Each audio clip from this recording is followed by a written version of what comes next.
आज हमारा टॉपिक है सीक्वेंस एंड स्पीच। ठीक है। पिछले कुछ सालों से काफी क्वेश्चंस आए हैं। रिसेंट ईयर्स में क्वेश्चंस काफी आने लगे हैं। पिछले 3-4 साल से नंबर ऑफ क्वेश्चंस बढ़ गए हैं इस टॉपिक से।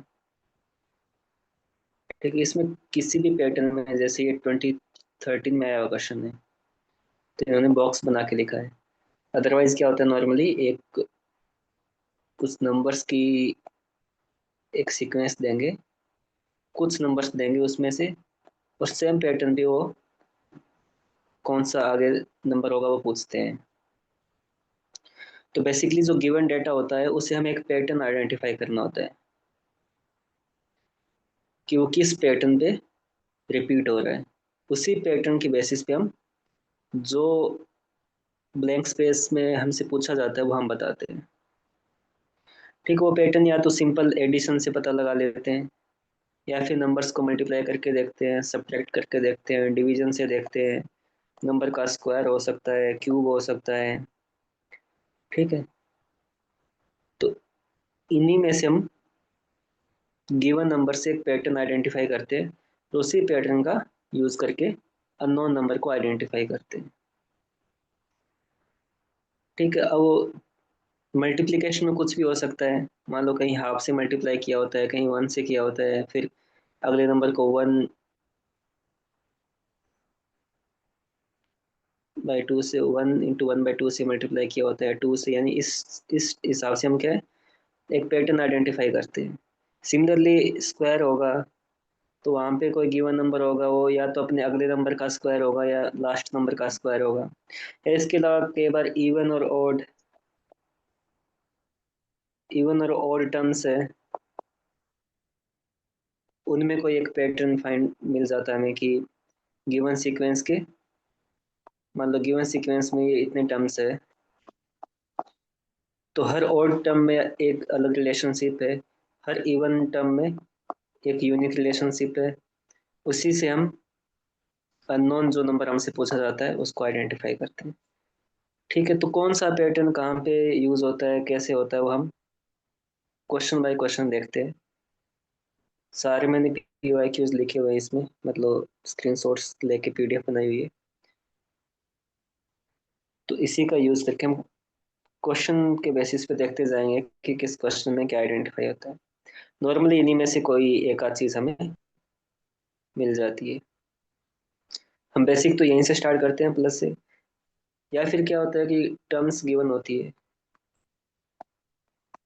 जैसे प्लस से या फिर माइनस से, हम क्या करते हैं, हर टर्म को सब्ट्रैक्ट करके उनका देखते हैं कि कितना आउटपुट आता है। जैसे 2 में से 1 घटाएंगे, फिर 3 में से 2 घटा के देखते हैं।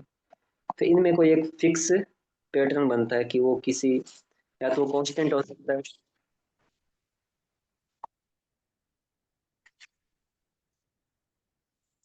या तो कांस्टेंट हो सकता है, या फिर वो इंक्रीजिंग ऑर्डर में हो सकता है कि इनमें डिफरेंस 1 आया है, आगे वाले में 2 हो सकता है, 3 हो सकता है।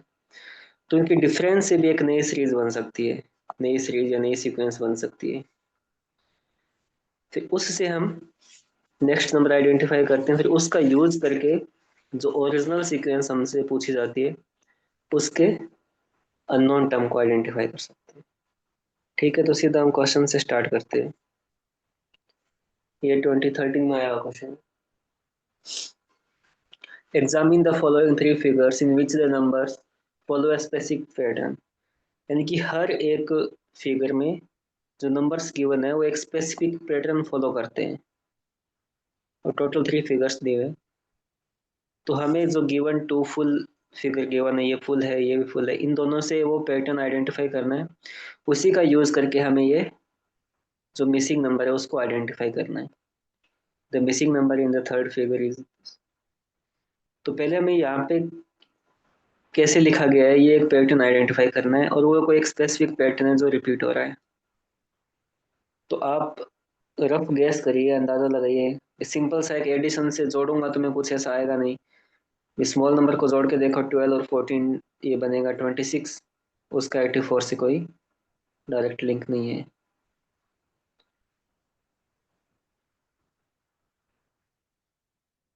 तो आप मल्टीप्लाई करके देखो, 14 इंटू 12 का, स्मॉलर नंबर वालों का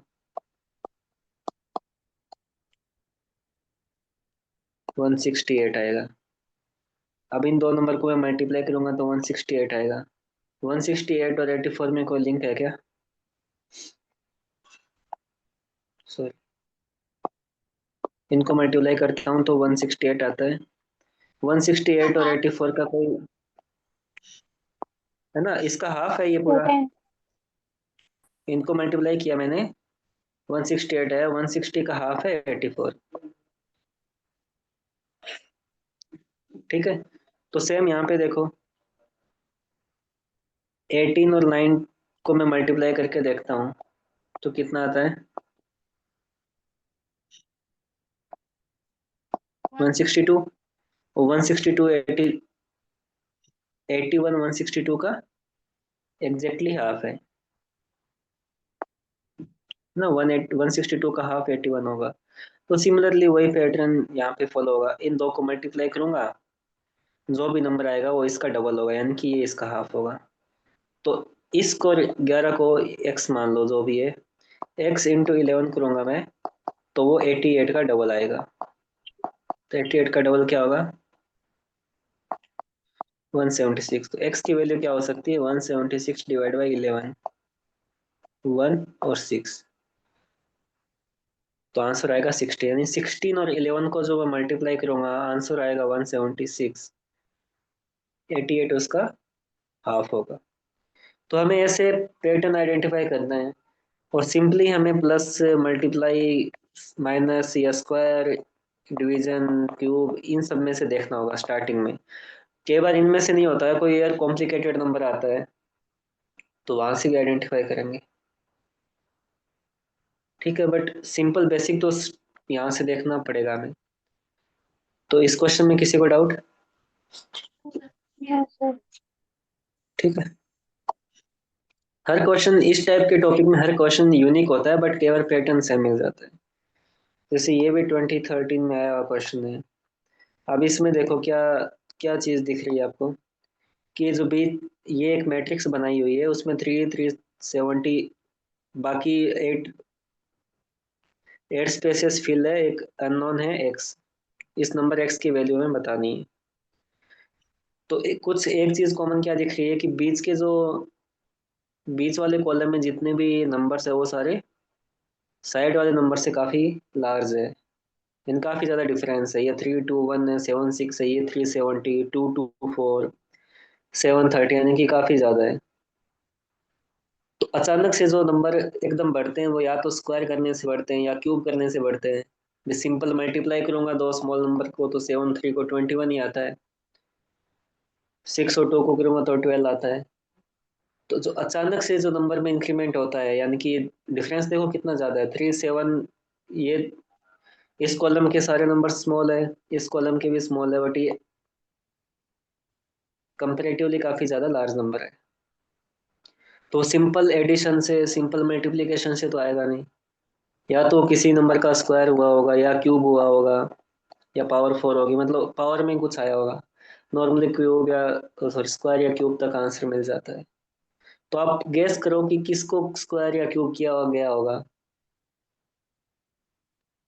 मतलब ये हिंट मिल सकता है हमें, जब नंबर एक्सेप्शनली लार्ज हो बाकी के कंपैरिजन में, तो डेफिनेटली वो स्क्वायर किया होगा या फिर क्यूब किया होगा, मतलब पावर यूज की गई होगी। तो आप पावर यूज करके देखो एक बार। जैसे 7 की मैं पावर यूज करता हूँ, 7 का स्क्वायर करूंगा तो 49 आएगा, 3 का करूंगा तो 9 आएगा। 49 को अगर मैं 9 से मल्टीप्लाई कर लूंगा तो वो ज़्यादा लार्ज हो जाएगा, तो ये सही नहीं बैठेगा। तो मैं क्यूब करके देखूँ, 7 का क्यूब करूंगा तो कितना आएगा?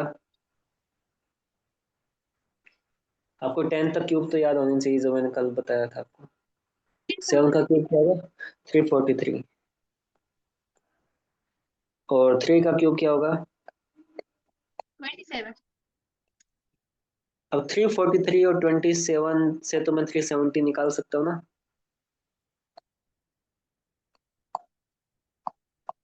सिंपल ऐड करके। तो हमें क्या हिंट मिला था यहाँ पे, कि इन दोनों नंबर्स को क्यूब करूंगा फिर ऐड करूंगा तो वो मेरा बीच वाला नंबर आएगा। यानी 3 का क्यूब और 7 का क्यूब वो मेरा 370 आएगा। सिमिलरली 2 का क्यूब और 6 का क्यूब करो, कितना आएगा? 6 का क्यूब कितना आता है? 6 का क्यूब होता है 750। 216, और 2 का क्यूब 8 8, 216 और 8 होगा 224। तो 1 का क्यूब प्लस x का क्यूब वो आना चाहिए 730, यानी कि ये 729 होना चाहिए। और 729 किसका क्यूब होता है? 9 का। 9 का क्यूब। तो 9 का क्यूब, तो आंसर आ जाएगा 9। ऐसे हमें रफ गैस मिल सकता है, बाकी अदरवाइज हमें करके देखना पड़ता है। रफ गैस ये मिलता है कि अगर एक्सेप्शनली लार्ज नंबर है बाकी के कंपैरिजन में, अगर ये भी इसके आसपास होते, 340 होता, कोई 220 होता, तो हम प्लस करके देखते हैं, माइनस करके देखते हैं, मल्टीप्लाई करके देखते हैं। जब कुछ नंबर बाकी नंबर्स के कंपैरिजन में ज़्यादा ही लार्ज है, एक्सेप्शनली लार्ज है, तो उसका मतलब है कि वो नंबर को या तो स्क्वायर किया गया होगा, या क्यूब करके ऐड किया होगा, या क्यूब करके मल्टीप्लाई किया होगा, जो भी आगे बनता है। बट डेफिनेटली उसने पावर का यूज़ किया होगा कि वो गया स्क्वायर का। तो हमने यहाँ पे स्क्वायर से मैच नहीं हो रहा था, स्क्वायर भी छोटा ही बन रहा था, और फिर मल्टीप्लाई करते हैं तो और ज़्यादा बड़ा बन रहा था, इसका मतलब क्यूब का यूज़ किया होगा। तो आप एक बार करके देखो क्यूब से, तो क्यूब से कई बार अगर संयोग से एक एक रो में सेट बैठ गया, इसका मतलब ये नहीं कि वो पैटर्न बन गया, वो दोनों रो में सेम होना चाहिए। पैटर्न तभी बनेगा जब दोनों रो में सेम टाइप का कंसेप्ट यूज होगा। तो हमारे क्यूब से काम चल गया था, तो थर्ड रो में भी क्यूब का यूज किया हमने। और वैसे भी ये 729 216 343 क्यूब के एक ज्यादा क्लोज होते हैं ना, आपको कि 10 तक क्यूब याद होंगे ना, तो आप इन नंबर्स के बेसिस पे आप आइडेंटिफाई कर पाओगे। जैसे कल जो क्वेश्चन में था, 25 में आया जो क्वेश्चन था, उसमें कुछ इस टाइप के नंबर देखे तो हमने आइडेंटिफाई किया था कि ये किसी का क्यूब है, था ना, एक क्वेश्चन आया था। तो आपको ऐसे नंबर देखे आइडेंटिफाई हो गया था पहले से कि किसी न किसी नंबर का क्यूब है। तो वैसे आप 10 तक स्क्वायर और क्यूब याद रखो कि इस टाइप के नंबर्स देखे आप जल्दी से क्लिक कर पाओ कि हाँ ये क्यूब के आसपास है। ठीक है, क्योंकि आपको ये नंबर याद रहेंगे ना, ऐसे 343, और 6 का 216, 9 का 729। तो जब आपको ये नंबर दिखेंगे तो आपको ये वाले नंबर उसके क्लोज दिखेंगे, फिर आप पकड़ लोगे एग्जाम में कि हाँ भाई ये पक्का किसी न किसी का क्यूब किया है, तभी ये नंबर आते हैं। ठीक है, आगे बढ़ते हैं।